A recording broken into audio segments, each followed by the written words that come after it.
ही के दिन इस देश की आबादी जिसकी संख्या लगभग 90 करोड़ है, ओबीसी, उसको संवैधानिक अधिकार मिला 7 अगस्त 1990। सोचिए उस समय संसद में शरद यादव, रामविलास पासवान जैसे नेता थे, मुलायम सिंह यादव थे, कांसीराम साहब थे, सब लोगों ने मिलकर ओबीसी रिजर्वेशन का दबाव बनाया, जो रास्ता संविधान में बाबा साहब ने लिखा था, जिसकी बुनियाद साहू जी महाराज ने रखी थी और जिसका संघर्ष फूले, पेरियार, अंबेडकर, बुद्ध कर रहे थे, कविवर रविदास महाराज कर रहे थे, जिसके लिए कबीर लड़ रहे थे, उसको अमली जामा पहनाया और प्रधानमंत्री वीपी सिंह थे। रहा सहा कसर अर्जुन सिंह ने पूरा किया जब ओबीसी के बच्चों को स्कूल में जाने का प्रावधान किया। नमस्कार, मैं शंभू कुमार सिंह और आप देख रहे हैं नेशनल दस्तक।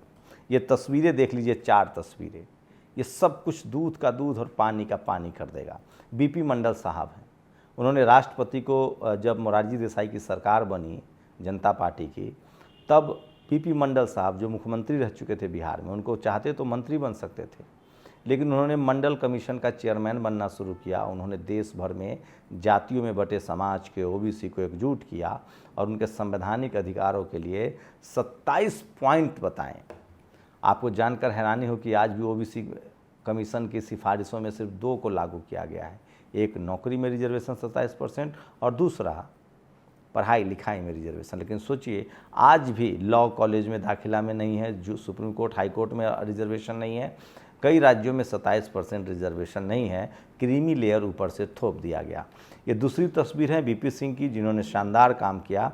लेकिन अब ये 2 तस्वीरें देखिए, उसी दौर में जब 90% हिंदुओं के अधिकार की बात हो रही थी, तब सवर्ण हिंदू मुरली मनोहर जोशी, लाल कृष्ण आडवाणी और वाजपेयी ने रथ यात्रा निकाल दी। सोचिए, अपने ही भाई 90% हिंदुओं के खिलाफ सरकार गिरा दी गई वीपी सिंह की। और आपको जानकर हैरानी होगी कि उसमें लेफ्ट के भी सवर्ण नेता, चाहे बुद्धदेव भट्टाचार्य हों, चाहे राजीव गांधी हों कांग्रेस के, चाहे ये सब उसमें शामिल थे कि ओबीसी को रिजर्वेशन न मिले। पूरे देश में आरक्षण का खिलाफ आंदोलन चलाया गया। आज स्थिति बदल गई है। आपकी एकजुटता ने, आपकी एक यूनिटी ने हर पार्टी को मजबूर कर दिया है कि बगैर ओबीसी किसान के तो काम ही नहीं चलेगा। आज भी हमारे पटेल, मराठा, कहीं कहीं जाट और गुर्जर ओबीसी लिस्ट में नहीं है, जिनको लाने की ज़रूरत है। और साथ ही ओबीसी कोटा को बढ़ाने की ज़रूरत है, क्योंकि जो मॉडल पेरियार साहब के राज तमिलनाडु में है, वो भारत में लागू किया जाए। क्रांति कुमार लिखते हैं, आज ही के दिन 7 अगस्त 1990 में प्रधानमंत्री वीपी सिंह ने मंडल आयोग की सिफारिशों में से एक 27% ओबीसी आरक्षण लागू किया। दूसरे दिन बीजेपी, आरएसएस और कांग्रेस तीनों ने मिलकर मंडल आयोग के खिलाफ देश में सवर्ण युवाओं का आंदोलन खड़ा कर दिया। राम जन्मभूमि आंदोलन के नाम पर 27% ओबीसी आरक्षण पर पीछे बाढ़ किया गया। राम मंदिर आंदोलन और आडवाणी की रथ यात्रा ने ओबीसी चेतना को कुचलकर उनका हिंदूकरण करने में सफल रहे और ओबीसी को पता ही नहीं चला कि राम मंदिर आंदोलन मंदिर विरोधी आंदोलन है। 27% ओबीसी आरक्षण के बावजूद आज भी सरकारी नौकरियों में केवल 12% ओबीसी पदों को भरा गया है। ओबीसी आरक्षण 60% पद पर आज भी खाली है, उन स्थानों पर जनरल को बिठाया गया है।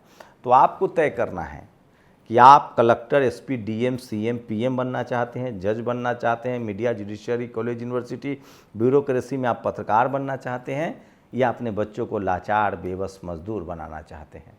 जिन लोगों ने जातियाँ बनाई थी वो चाहते थे कि आप जातिगत पेशा करें, आप जिस जाति में पैदा हुए हैं उसी जाति का पेशा करें। लेकिन बाबा साहब ने आपको संविधान बनाकर ये अधिकार दिया कि आप पैदा किसी जाति में हो सकते हैं, किसी समाज में हो सकते हैं, लेकिन आप चाहें तो इस देश में हाई कोर्ट में, सुप्रीम कोर्ट में जज बन सकते हैं, पत्रकार बन सकते हैं, एसपी, डीएम, कलेक्टर, सीएम बन सकते हैं। और उसी को और पैना किया रिजर्वेशन ने, ताकि आपके जो संवैधानिक अधिकार थे, जो आपको सालों साल बरसों लूटा गया था, उसकी भरपाई हो सके। और सोचिए कि आज भी इस देश का 90% ओबीसी, आप इस देश में, जब मैं SC ST OBC कहता हूँ, इसका मतलब आप सिख हो सकते हैं, क्रिश्चियन हो सकते हैं, ईसाई हो सकते हैं, हिंदू हो सकते हैं, मुस्लिम हो सकते हैं, बुद्धिस्ट हो सकते हैं, आप किसी धर्म के मानने वाले हो सकते हैं, लेकिन आपका जो संवैधानिक अधिकार है वो SC ST OBC के रूप में दर्ज है। तो आज का ऐतिहासिक दिन है। इस दिन को याद कीजिए जिस दिन आपको इस देश में आपका संवैधानिक अधिकार मिला, जिससे आपकी ज़िंदगी और सम्मानजनक हुई। मैं फिर बता दूं, रिजर्वेशन गरीबी उन्मूलन का प्रोग्राम नहीं है, भागीदारी का सवाल है। जिसकी जितनी संख्या भारी उसकी उतनी भागीदारी। तो उन तमाम लोगों के प्रति सचेत होइए।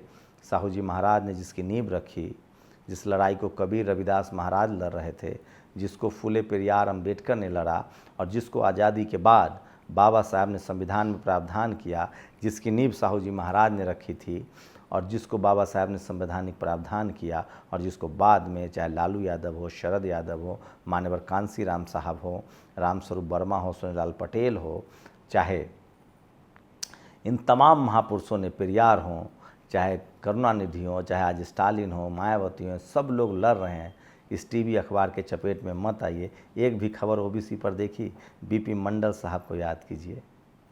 भारत को पहला ओबीसी आईएएस मिला जब रिजर्वेशन लागू हुआ। सोचिए, जब रिजर्वेशन है तब आपके बच्चों के नंबर काटे जा रहे हैं, दाखिला नहीं दिया जा रहा है। रिजर्वेशन न होता तो क्या होता।